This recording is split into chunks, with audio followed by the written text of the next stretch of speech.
الحمد لله رب العالمين والعاقبة للمتقين والصلاة والسلام على رسوله النبي الكريم وعلى آله وصحبه أجمعين أما بعد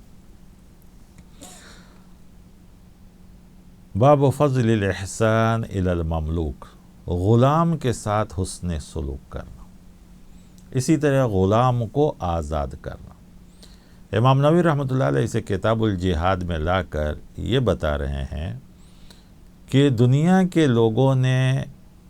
جنگوں میں جو لوگ ملے، فوج جس کو لوگوں نے پہلے کے زمانے میں غلام بنا لیتے تھے، قیدی بنا دیتے تھے اور ان کی زندگیاں تباہ کر دیتے تھے،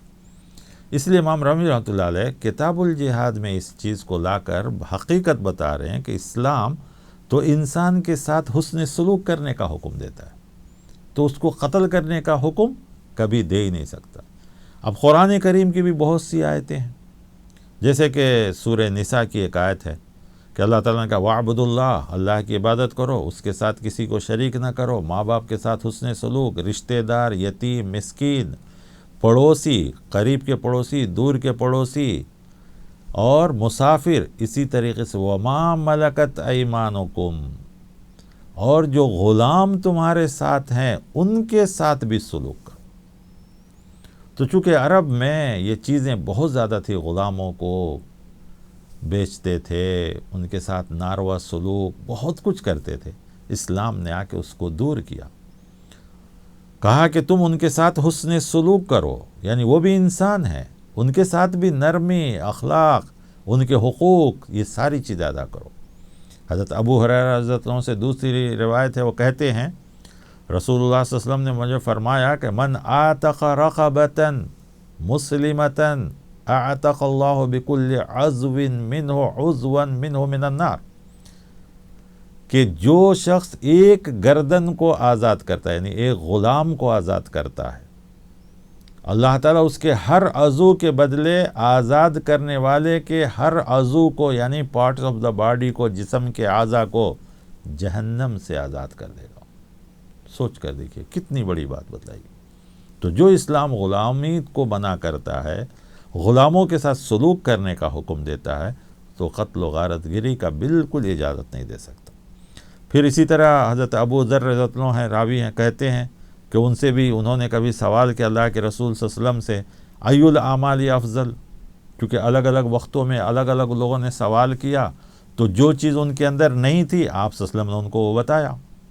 تو انہوں نے جب پوچھا کون سا عمل افضل ہے، تو ایمان باللہ کے ساتھ اور دوسری چیزوں کے ساتھ آپ نے فرمایا ای الرقاب افضل، کن کے گردن کو آزاد کرنا زیادہ افضل ہے؟ قالت، آپ صلی اللہ علیہ وسلم فرمایا انفسها عند اہلیها واکثرها ثمنا،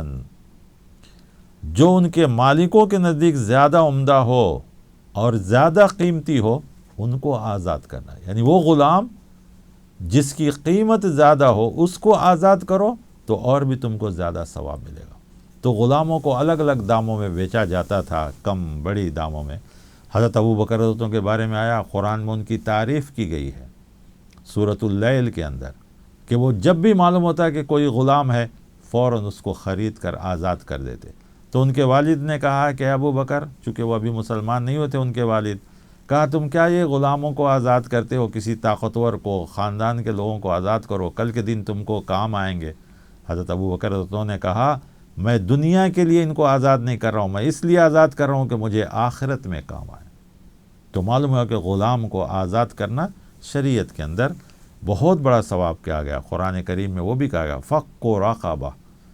کون ہے جو گردنوں کو چھڑاتی ہو، گردنوں کو چھڑانا یعنی غلام کو آزاد کرنا۔ شریعت میں جو زکوٰۃ ہے، جو 8 لوگوں کو دیے جانے ہیں، اس میں سے ایک وہ بھی ہے کہ ایسے غلاموں کو، یا جو جیل میں بند ہیں ان کو،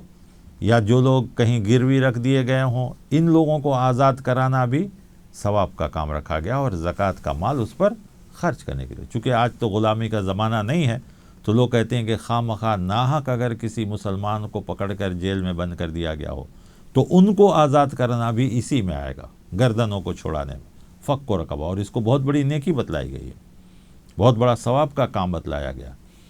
تو اسے خود پتہ چلتا ہے۔ پھر اس کے بعد بتایا گیا کہ غلام کی فضیلت، جو اللہ کا حق بھی ادا کرے اور اپنے مالک کا حق ادا کرے، اس کو کیا فضیلت ہے۔ ایک غلام ہے جو اپنے مالک کے ساتھ بھی بڑا اچھا ہے اور اللہ کا حق بھی ادا کرتا ہے، تو دیکھیے اس کی فضیلت بتلائی گئی، ان العبد اذا نصح لسیدہ واحسن عبادت اللہ، کہ اپنے مالک کی بھی فرما برداری کرتا ہے اور اللہ تعالیٰ کی بہتر سے بہتر عبادت کرتا ہے، فَلَهُ أَجْرُهُ مرتين، تو اسے 2 اجر ملیں گے۔ دیکھیے اللہ تعالیٰ، ایک تو غلامی کو ختم کرنے کے لیے کہا گیا، لیکن اگر کوئی غلامی کو ختم نہیں کرتا ہے، غلامی کو باقی رکھتا ہے، تو اس غلام کے لیے خوشخبری دی گئی کہ تم اپنے مالک کے ساتھ بھی وفاداری کرو، اللہ کے حقوق کو بھی خیال رکھو، تو تمہیں 2 اجر ملیں گے، ڈبل اجر ملیں گے۔ للعبد المملوک المصلح اجران، ایک نیک غلام جو اپنے آقا کے ساتھ بھی خیر خواہ ہے اور اپنے رب کی بھی عبادت کرتا ہے، تو کہا گیا اجران، اسے 2 اجر ملیں گے۔ اسی طریقے سے کہا گیا کہ ایک غلام اگر اپنے مالک کا جو حق ہے، اس کے جو ذمہ ہے، اس کو بھی ادا کرتا ہے، وَيُعَدِّي إِلَى سَيِّدِ الَّذِي عَلَيْهِ مِنَ الْحَقِّ، اور اللہ تعالیٰ کا بھی عبادت کرتا ہے، وَالنَّصِيحَةِ وَالطَّاعَةِ اجران، اور وہ خود بھی نیکی پر عمل کرتا ہے، دوسروں کو بھی نیکی کی دعوت دیتا ہے، تو اس کو 2 اجر ملے گا، 2 اجر ملے گا۔ تو معلوم یہ ہوا کہ اسلام میں غلامی کو جگہ نہیں ہے، بلکہ غلامی کو ختم کرتا ہے، اور غلام کے بھی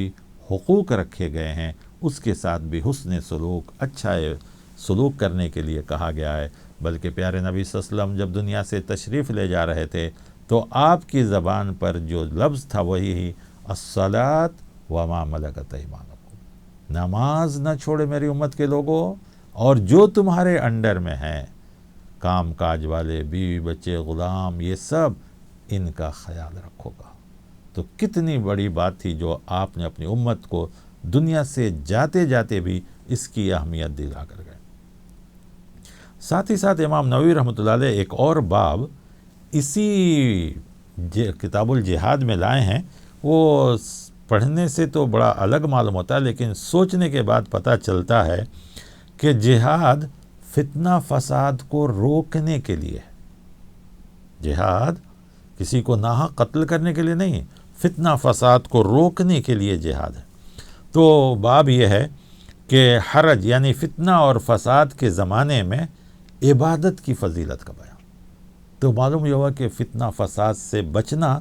اور اللہ تعالیٰ کو یاد کرنا، یہ بہت بڑا ثواب کا کام۔ جیسے حدیث ہے، العبادۃ فی الحرج کحجرۃ الیہ، فتنہ فساد کے زمانے میں اللہ کو یاد کرنا ہجرت کرنے کے برابر ثواب ہے۔ سوچ کر دیکھیے کہ اسلام فتنہ فساد سے کیسے روکتا ہے، کہ کہا گیا فتنہ فساد کا زمانہ آئے تو اس سے بچو۔ عام طور پر فتنہ فساد میں اور کیا ہوتا ہے، لوگ ایک دوسرے کے جان مال کے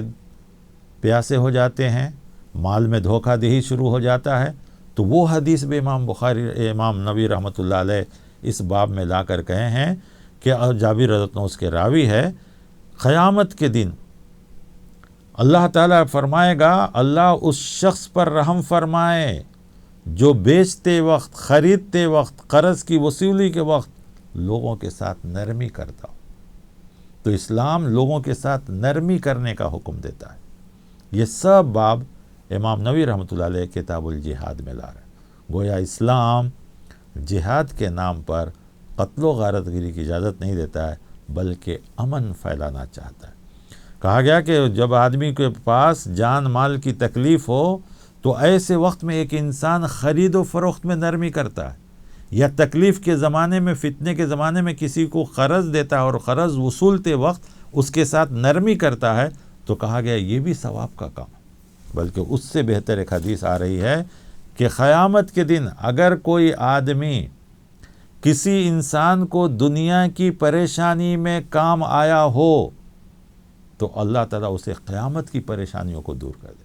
جیسے ابھی قتادہ راوی ہیں، کہتے ہیں سمعت رسول اللہ صلی اللہ علیہ وسلم یقول، اللہ کے رسول صلی اللہ علیہ وسلم کو کہتے ہوئے سنا، من سرہ ان ینجی اللہ من کرب یوم القیامہ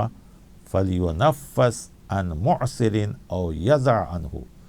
اگر کوئی آدمی چاہتا ہے کہ قیامت کے دن اللہ اس کی تکلیف کو دور کر دے، اس کی پریشانی اور بے چینی کو دور کر دے، تو آدمی کو چاہیے کہ دنیا میں وہ کسی کی تکلیف، پریشانی اور مصیبت میں اسے مہلت دے،